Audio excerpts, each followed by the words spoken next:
I'm actually going to enjoy this one a lot. We got unbelievable prison escapes, 20th century to present. Let's jump straight into this one, man. Insane prison escapes of the 20th and 21st centuries. Whether it's Shawshank Redemption style or Clint Eastwood in Escape from Alcatraz, there are inventive and insane ways people have tried to escape I love from prison stuff. The fear of a life behind bars can drive people to do crazy things. Of course, that's a big guy. In this video, we'll be looking at 5 of the most bonkers escape attempts from the 20th and 21st centuries. Oh, chap has to be in this, surely, right? Victor Folk Nelson.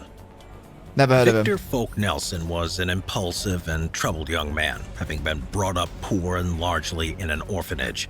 Yeah? His first arrest was at age 18 for larceny. He spent the next 2 years in and out of a naval jail before receiving a dishonorable discharge and beginning a life of robbery and more larceny.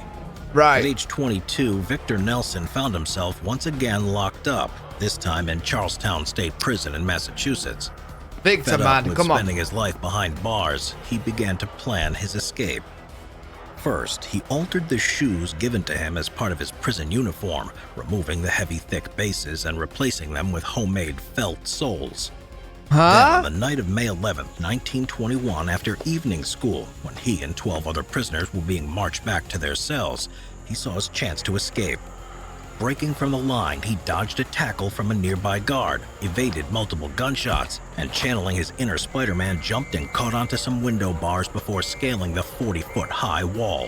What the Once at the top, fuck? he used hitherto unknown parkour skills to throw himself across a massive 10-foot gap to the outer wall, where he grabbed hold of the edge of a building, using his elbows to push himself up and ungracefully fall 30 feet down to the other side to freedom. Nelson spent the next 10 days chilling around Boston and even taking part in a game of scrub baseball before heading to Ohio. He remained at large. How the fuck is all of that possible, man? How, bro, who is this Victor guy? Fucking Spider-Man? August, when he turned himself in after hearing Thomas Mott Osborne, a prison administrator, give a speech on prison reform. Inspired, Nelson decided to give The Right Track a try. What?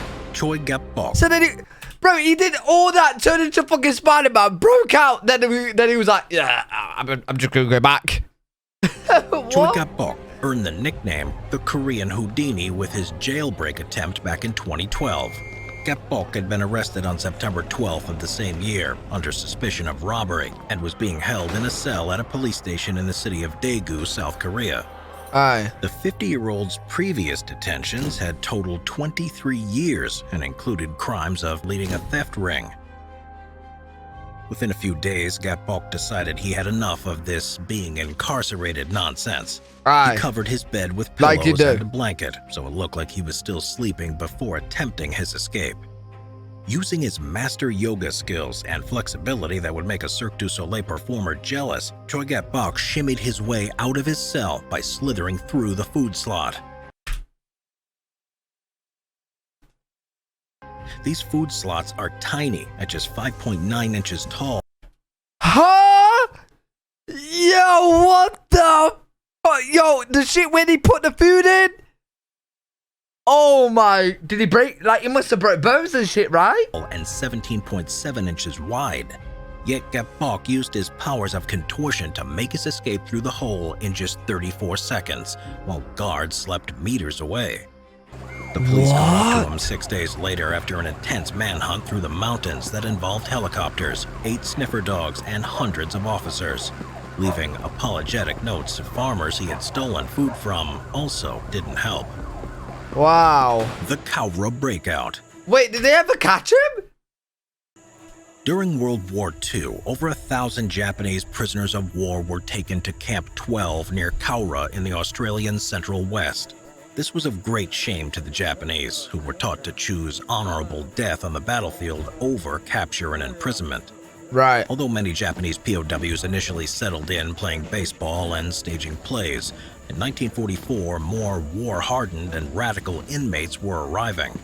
Bearing news of Japan's losses in the Philippines and Saipan, tensions with their camp authorities were exacerbated, and so an escape attempt was formed. Now known as the Cowra Breakout, it was the largest escape attempt in military history, and the bloodiest. Unlike the others in this video, guards knew about the attempt in advance, having been tipped off by a prisoner a few months earlier. But rather than hey, snitches get stitches, man. Hey, you better look after your back, bro. About it, like search for hidden weapons or post extra That'd guards, be me. the major of the camp roundly declared the whole thing bloody nonsense, kept calm, and carried on. Except for installing 2 machine guns pointing directly at the Japanese camp. They just want to kill people. August 5th, 1944, all hell broke loose. Japanese prisoners suddenly appeared all across the yard in pre-planned groups. Fires broke out across the huts and tailor's shop until they were out of control, wielding blankets to protect themselves from barbed wire. Oh my God. 900 prisoners of war made a break for it all at once. For a time, it was 2 soldiers and a machine gun against 1,000 Japanese. Despite successfully killing dozens as they ran, the soldiers at the guns soon found themselves overwhelmed and were stabbed and clubbed to death as the Japanese stampeded their way towards freedom. Wow. After a night of chaos and carnage, 4 Australians and 231 Japanese prisoners had been shot, stabbed, or burned in the huts, and a further 108 were wounded. Of the 1,104 in Camp 12, over 300 successfully escaped, although not for long. Dozens of the dead POWs had either hung themselves or cut their own throats. Within 9 days, all 334 of the POWs who survived the escape had been recaptured. The Cowra breakout became one of the biggest cover-ups of World War II, with the truth and the scale of the escape attempt only being fully uncovered decades later. Oh my God, what the... wait, Ted Bundy? That's mad, bro. But then again, the Japanese was known to die on battle, like, you know, honorable death. So them escaping, they probably was like, if we die, then we die, you know what I mean? Like... Ted Bundy. One of the most infamous people in this video is the silver-tongued serial killer Ted Bundy. Long known for his charisma, charm, and intellect, Ted Bundy was the horror story of the 1970s, tracking down and killing at least 30 women, all while evading police notice, simply through his good looks and winning personality. Even when in jail, he continued to have admirers, both female and male. He even got married in 1980 to a Miss Carol Ann Boone, who apparently didn't care that he spent his free time tricking women into his car to murder. Ted Bundy actually escaped police custody twice, but it was the first time he did so that was the most unbelievable. His escape involved no tricks, no weapons, simply the power of persuasion. After being arrested in 1977, Ted Bundy chose to appear in court as his own attorney. Sent from Garfield County Jail for a preliminary hearing in Aspen, the judge was persuaded by Bundy to have his handcuffs and leg shackles removed. During a recess, he asked to visit the court's library to continue working on his case, despite being a potential serial killer. Ted was described by the guards as friendly and personable, and ultimately a likable fella. Using his gentle demeanor and wit, the guy's a fucking serial killer. What do you mean he's a likable fella? Bro, how good looking and likable is this guy? Convinced the guards to allow him to enter the library uncuffed and unchaperoned. In a move anyone could have seen coming, Bundy took his chance to escape. He jumped 25 feet from the library window on the 2nd floor to the ground and promptly headed off into the Aspen Mountains. He was recaptured 6 days later, and eventually on January 24, 1989, after another escape attempt, marriage, and a child, his death sentence was finally carried out. Holy shit. El Chapo. Possibly the... Here we go, Mr. El Chapo. most famous Mexican drug lord of all time, El Chapo. Netflix, was the love name it, love the given show. to Joaquin Guzman Loera. Whoever gave Guzman his nickname must have been brave, as El Chapo literally translates to shorty, referring to the drug lord's short stature, standing at just 5 feet 6 inches.